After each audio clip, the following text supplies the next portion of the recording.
नमो भगवती दुर्गा देव्यै नमः। जय माता दी दर्शकों, आप सभी का बहुत स्वागत है, अभिनंदन है हमारे नवरात्र स्पेशल कार्यक्रम में। मैं हूं आपके साथ चित्रा शर्मा। दर्शकों, आज है छठा नवरात्र, यानी मां कात्यायनी को पूजने का, उनकी आराधना करने का, उनका आशीर्वाद प्राप्त करने का आज दिन है। अब दर्शकों, मां कात्यायनी का नाम मां कात्यायनी क्यों पड़ा, इसके पीछे एक छोटी सी कहानी है, आपको बता देती हूँ।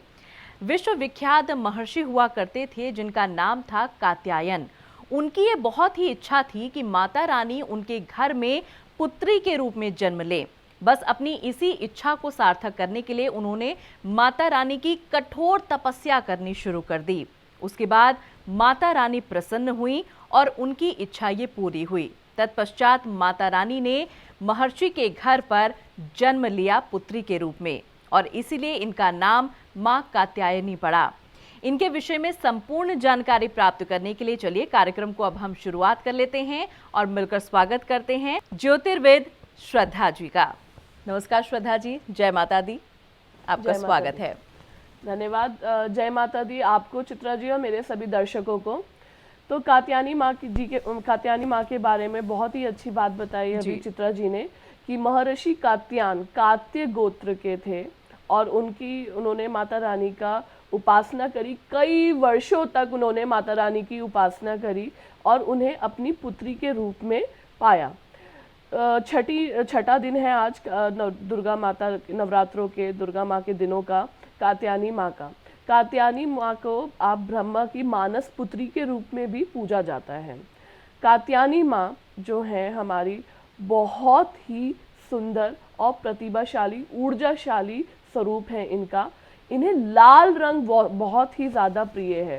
कात्यायनी माँ को लाल रंग ज़्यादा प्रिय होने के कारण अगर हम किसी भी प्रकार का लाल चीज़, जैसे कि लाल सिंदूर हो गया, लाल चूड़ी हो गई, लाल वस्त्र हो गए, किसी भी प्रकार का लाल अगर हम कोई भी सामग्री या कोई भी लाल चीज़ अगर हम माता रानी को चढ़ाते हैं तो माता रानी को वो चीज़ अति प्रिय है और हम उनके परम आशीर्वाद को प्राप्त कर सकते हैं।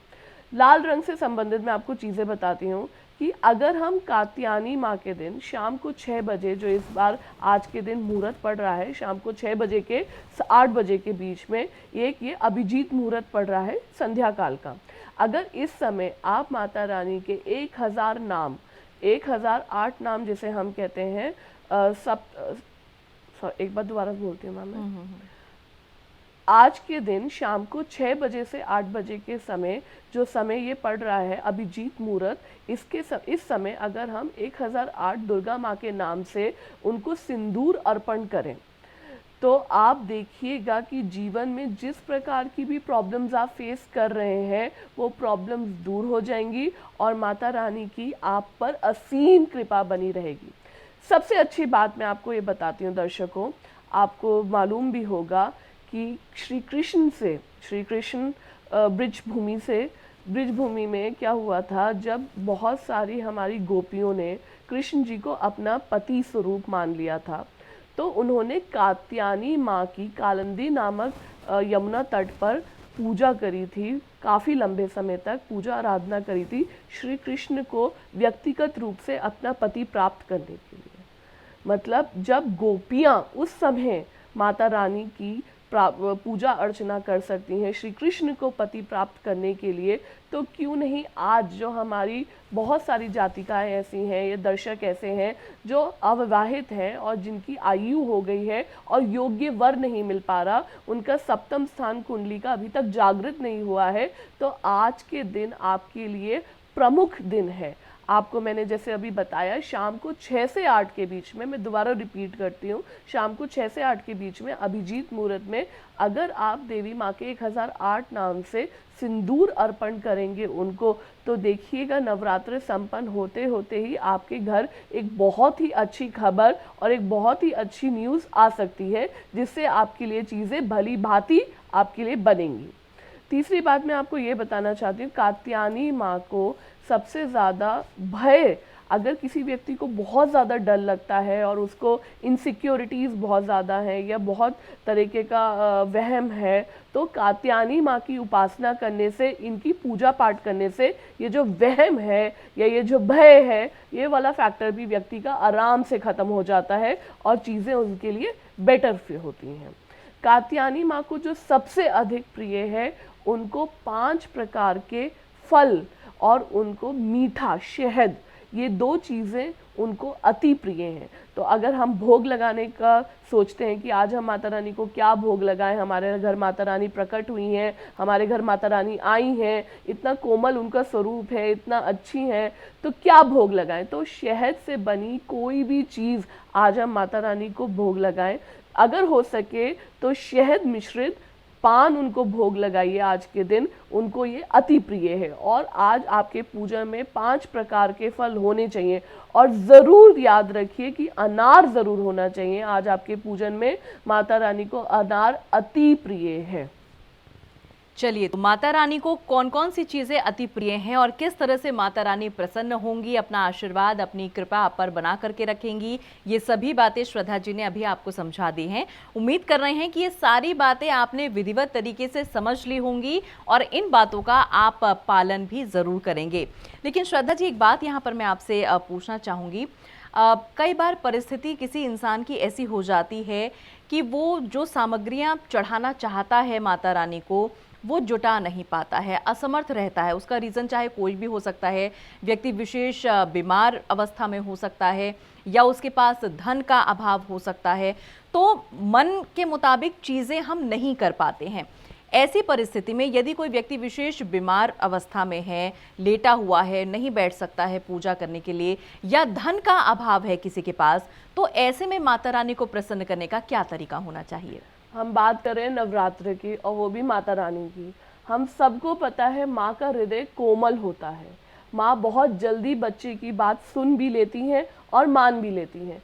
अगर हमारे पास आर्थिक अभाव है, और ये भगवत गीता में भी लिखा हुआ है, उल्लेख है इसका, कि अगर हमारे पास कुछ नहीं है तो दिल हम लोगों का और हम लोगों की जो प्रक्रिया है वो पूरी श्रद्धा भाव से होनी चाहिए।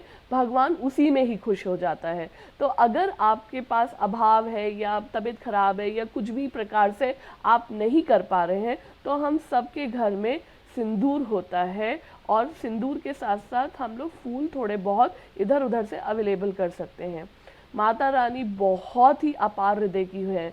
आप ज़रूर उन पे थोड़ा सा सिंदूर अर्पण करेंगे या इस प्रकार की कोई भी चीज़ अर्पण करें तो माता रानी की कृपा बनी रहेगी। माता रानी गरीब अमीर नहीं देखती हैं, वो सच्चा दिल देखती हैं व्यक्ति की और श्रद्धा भावना देखती हैं। तो श्रद्धा व्यक्ति के अंदर होनी चाहिए, मन साफ होना चाहिए। तो भगवान ये नहीं देखता है कि वो निर्धन के घर में है या धनवान के घर में है। इस प्रकार से आशीर्वाद अवश्य रूप से मिलता है। लेकिन अगर आप सामर्थ्यवान हैं और आप कर सकते हैं, हेल्दी भी हैं आप, तो आप आज प्रयास ज़रूर करिए कि शहद और मिष्ठान में मखाने से बना कोई भी आप व्यंजन माता रानी को अर्पण करें। इससे चीज़ें आपके लिए भी बेहतर होंगी। देखिए, यहाँ पर कितनी स्पष्टता के साथ श्रद्धा जी ने हम सभी को समझा दिया है, बता दिया है कि वाकई में आपके पास चाहे धन का अभाव है या सेहतमंद आप नहीं हैं, लेकिन यदि आप सच्ची आस्था रखते हैं माता रानी के प्रति, सच्चा मन में आपका जो है, आपकी निष्ठा पूरी पक्की है, आपकी श्रद्धा भाव पूरी साफ है, तो माता रानी की कृपा के पात्र आप ज़रूर बन सकते हैं। माता रानी ये नहीं देखती हैं कि वो धनवान के घर में हैं या निर्धन के घर में हैं। बहुत अच्छी बात यहाँ पर श्रद्धा जी ने बताई है। वो सिर्फ भाव की भूखी हैं, आपके प्रेम की भूखी हैं, आपकी सच्ची आस्था, सच्ची श्रद्धा की वो भूखी हैं। इसीलिए आप जब भी माता रानी को याद करते हैं, सच्चे मन से आप उनको याद करें। आप जब भी उनकी आराधना करते हैं, सच्चे मन से उनकी आराधना करें, क्योंकि सच्चे मन से माता रानी को जब आप याद मात्र करेंगे तो माता रानी ज़रूर आपकी मनोकामना को पूर्ण करेंगी। आपकी जो भी इच्छाएं हैं उनको ज़रूर सुनेंगी और ज़रूर उनको पूर्ण करेंगी। अच्छा श्रद्धा जी, एक बात मैं यहाँ पे आपसे और पूछना चाहती हूँ। अब यूँ तो नवरात्र का जो प्रतिदिन है, प्रति नवरात्र जो है, वो अपने आप में ख़ास है, अपने आप में महत्वपूर्ण हो जाता है। लेकिन आज का ये जो नवरात्र है, जो छठा नवरात्र की हम आज बात कर रहे हैं, वो अपने आप में कितना महत्वपूर्ण है, किस तरह से हम सभी के लिए महत्वपूर्ण है, कितनी महत्ता हमारे जीवन में रखता है, इसके बारे में चाहती हूँ कि थोड़ा सा ज्ञान हम सभी को आप दें। कात्यायनी माँ का दिन है छठा नवरात्र। कात्यायनी माँ प्रतीक है एक अच्छे जीवन की, क्योंकि वो पुत्री के रूप में कात्यायन ऋषि को प्राप्त हुई थी। तो वो एक वंश बढ़ोतरी, चाहे पुत्री हो पुत्र है, आज की डेट में सब एक बराबर मानते हैं हम लोग, तो वो वंश वृद्धि के रूप में है। वो एक नया आगमन है हमारे जीवन में। तो अगर आप कोई व्यापार शुरू करना चाहते हैं, कोई भी बिजनेस शुरू करना चाहते हैं, शॉप खोलना चाहते हैं, गृह प्रवेश करना चाहते हैं, या किसी टाइप का आप प्रॉपर्टी परचेज करना चाह रहे हैं, कार लेना चाह रहे हैं, ज्वेलरी खरीदना चाह रहे हैं, तो आज का छठा नवरात्रा अच्छा ही नहीं, बहुत ही शुभ मुहूर्त लेके आया है। और शाम का ये जो समय है 6 बजे से 8 बजे का, या दोपहर का ये जो समय है 2 बजे से 4 बजे का, ये बहुत ही शुभ समय है, 4 घंटे। इस समय अगर आप कोई भी अच्छा काम करते हैं तो आज आपको वो अति शुभ लायक होगा और अमृत फल देगा आपको आज के दिन किसी भी प्रकार का काम। कात्यायनी माँ ना ही अविवाहित जोड़ों के लिए बहुत ही ज़्यादा मतलब बहुत ही ज़्यादा कृपा बरसाती हैं या बहुत असीम स्नेह देती हैं, बल्कि अगर आज के दिन कोई भी विवाहित स्त्री या कोई भी विवाहित पुरुष अगर माता रानी को लाल वस्त्र, लाल चुन्नी, लाल लहंगा, लाल साड़ी या लाल चूड़ी, किसी भी प्रकार के लाल चीज़ माता रानी को अगर भेंट के माध्यम में चढ़ाते हैं या भेंट के माध्यम में देते हैं, तो आज के दिन बहुत ही ज़्यादा लाभदायक होता है उनकी परिवार के लिए, उनकी टेंशन के लिए, या कोई भी स्ट्रेस चल रहा हो, कोई भी मैरिटल लाइफ में इश्यूज चल रहा हो, या संतान प्राप्ति में कोई इशू आ रहा हो। ये कात्यायनी माँ जो भी आपकी प्रॉब्लम, सांसारिक सुखों को भोगने में जो भी आपको हर्डल्स आ रहे हैं, माँ पूरी तरीके से दूर करती हैं और स्नेहशील होने के नाते पूरा स्नेह बरसाती हैं अपने भक्तों के ऊपर। चलिए, तो माता का जो अब स्वरूप है, जो उनकी दृष्टि है आप सभी के ऊपर, वो किस प्रकार से पड़ती है, किस तरह से माँ प्रसन्न रहती हैं, आपके मनोरथ पूर्ण करती हैं, किस तरह से आप माता रानी को उनकी अति प्रिय चीज़ें जो है अर्पित कर सकती हैं, ये सभी बातें विधिवत तरीके से आज श्रद्धा जी ने हम सभी को बता दी हैं। अब श्रद्धा जी, एक जो ख़ास बात जो आजकल के टाइम में मैं समझती हूँ कि हर व्यक्ति विशेष जानना चाहता है, वो ये कि हम अपनी अपनी तरफ से पूरी कोशिश करते हैं कि माता रानी को हम ये चढ़ा दें, वो चढ़ा दें, जिससे माता रानी बस जल्दी से प्रसन्न हो जाएं और फटाफट से हमारे बनते हुए बिगड़ते हुए जो काम है वो बनने शुरू हो जाएं। लेकिन हर चीज़ का एक पर्याप्त समय होता है, हर चीज़ की एक लिमिट होती है और हर चीज़ का अपना एक तरीका होता है। आप यदि आज माता रानी को पूज रहे हैं, उनकी आराधना कर रहे हैं, तो ये उम्मीद नहीं करनी चाहिए कि बस कल ही हमारे सारे काम बनने शुरू हो जाएंगे, कल ही हमारे मनोरथ जो है वो सभी पूर्ण हो जाएंगे। हर चीज़ में धैर्य रखना होता है, पेशेंस रखना होता है। और आजकल की जो हमारी जनरेशन है, मैं यंग जनरेशन की ख़ास तौर पे बात कर रही हूँ, हमारी यंग जनरेशन में पेशेंस की बहुत कमी है, उनमें धैर्य नहीं है। आज अगर हम पूजा करें, कल परसों तक हमें रिजल्ट मिल जाना चाहिए। इस मनोकामना के साथ आजकल की यंग जनरेशन ईश्वर को पूजने लगी है। तो यहाँ पर जो पेशेंस रखना ज़रूरी हो जाता है और पेशेंस की जो इम्पोर्टेंस है, वो मैं चाहती हूँ कि हमारी यंग जनरेशन को आप थोड़ा सा समझाएं।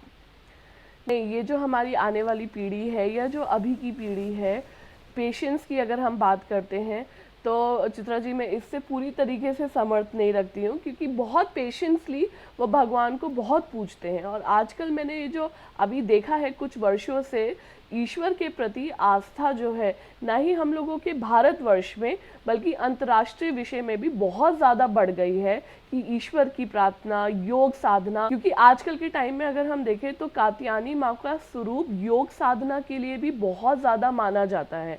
कात्यायनी माँ ने योगा में भी, योग साधना में भी बहुत ज़्यादा कंट्रीब्यूशन था उनका, मतलब उनके लिए उन्होंने बहुत ज़्यादा ऊर्जाएं, या कात्यायन ऋषि के माध्यम से योग साधना के बारे में भी बहुत ज़्यादा चीज़ें उल्लेखित हैं। अगर हम पुराणों में देखेंगे, देवी पुराण में देखेंगे तो अगर हमारी न्यू जनरेशन है, फ्रेश जनरेशन है, तो उन लोगों को बेसिकली लॉजिक्स चाहिए। उन लोगों को ये चाहिए कि कोई भी तत्व जो प्रूफ कर सके कि चीज़ें इस प्रकार से हैं, तो वो हमेशा इंटरेस्टेड रहते हैं फॉलो करने के लिए। वो मिथ को बिलोंग नहीं करते हैं, ना वो मिथ को फॉलो करते हैं। तो लॉजिक से अगर हम बात करें हमारी नई जनरेशन से, तो वो पेशेंस भी रखती हैं और फॉलो भी करती हैं। नहीं, ये बात बिल्कुल है कि पेशेंस रखते हैं, लेकिन फिर भी समाज का एक वर्ग कहीं ना कहीं ऐसा होता है कि आप अगर इस डायरेक्शन में चल रहे हैं तो वो समाज का एक जो वर्ग है पर्टिकुलर, वो आपके एंटी डायरेक्शन में चलता है। लेकिन यहाँ पर आपने बहुत अच्छी बात की है कि चाहे हम बड़ों की बात कर लें या आजकल के यंग जनरेशन की बात कर लें, मिथ में आजकल के बच्चे बिलीव नहीं करते हैं, ये बात बिल्कुल सही है। उनको हर चीज़ में फैक्ट्स चाहिए, उनको हर चीज़ के पीछे जो लॉजिक है वो क्लियर होना चाहिए। अगर आप उनको लॉजिक समझा देते हैं, उनकी समझ में आ जाता है, तो निश्चित तौर पर आजकल की जो जनरेशन है जो रिजल्ट देती है हर चीज़ में, वो एकदम एक्यूरेट देती है। चाहे हम भक्ति भावना की ही बात करें तो लॉजिक भी अगर उनको क्लियर हो जाता है तो भक्ति भावना से भी आजकल की यंग जनरेशन सराबोर रहती है। इसी के साथ वक्त इशारा कर रहा है, आज का कार्यक्रम यहीं पर विराम दे रहे हैं इसको। श्रद्धा जी, आपने आज भी बहुत उत्तम जानकारी हम सभी को दी है, आपका बहुत बहुत आभार। जय माता दी। जय माता दी दर्शक।